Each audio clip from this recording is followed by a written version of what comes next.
In this video, Blake and I sit down to discuss common moving mistakes that you should avoid. What's the biggest mistake that people make when they're thinking about moving or they're starting the process that you're able to step in and say, okay, here's how we fix this. Here's how we should go about it. Yeah, I think that's a great question. I think first and foremost, I think a lot of people wait till the last minute, right? They should be prepping these things far in advance. A lot of people are moving. So I think being able to get with their real estate agent, understanding their timeline of, hey, your home's going to close in 45 days. Yeah. Maybe there's a rent back. Maybe there's not. Hey, I don't know where I'm moving to. Yeah. Okay, cool. We have a solution for that. We have storage, right? Yeah. I think another thing is being able to go in there, and I think a key word for me today is declutter, right? It's really, truly going in there and taking the opportunity to purge some things. Yeah. Why do you want to move from California to Florida and bring a bunch of stuff you're probably going to throw away when you get there anyway? Stuff you haven't touched in a year. Why move it across the country? Yeah.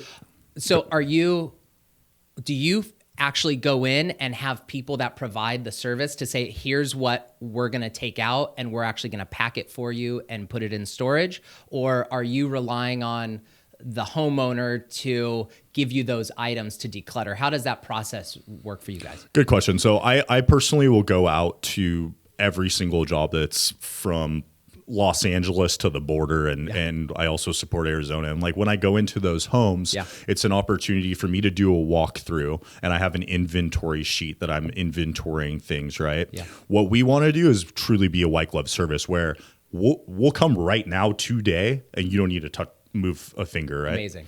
And so for us, I'm spelling out what it looks like, both for us to come in and do it, or you to do it, or maybe a mixture of both. That's going to be most cost effective. Yeah. But either way, this is what's needed, and here's kind of the roadmap on how we can accomplish it. Depending on who it is exactly that is accomplishing it, you can help provide that guidance. Correct. Because I think that's the hardest thing. So, okay, these days everybody loves, a life hack. So grating their butter to make it easier to bake cookies, or like cold plunge instead of drinking coffee. What are some of these hacks that you found, like tricky little things that may help a buyer or seller when they're thinking about moving?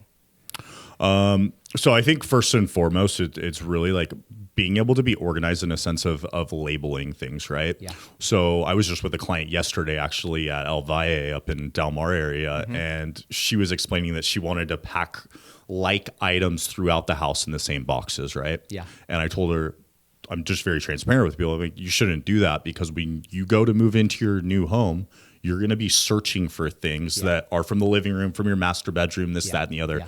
So the best thing to do is clearly label those boxes in whatever room they're coming out of or what room they're going into. Yeah. So things from a primary bedroom go in a primary bedroom box. Things from the kitchen go in the kitchen box, like that? Correct. Yeah. And I think being able to, when we come in and pack, we clearly label like what's in that box, not clearly inventorying every single little item, but clothing, men's men's closet, or bedding, or whatever, dresser, whatever it might be. So I think that's one thing is clearly labeling things, right?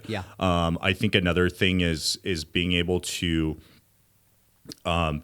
take the opportunity to, again, purge those items that you're not going to be taking, right, and utilizing us as a resource.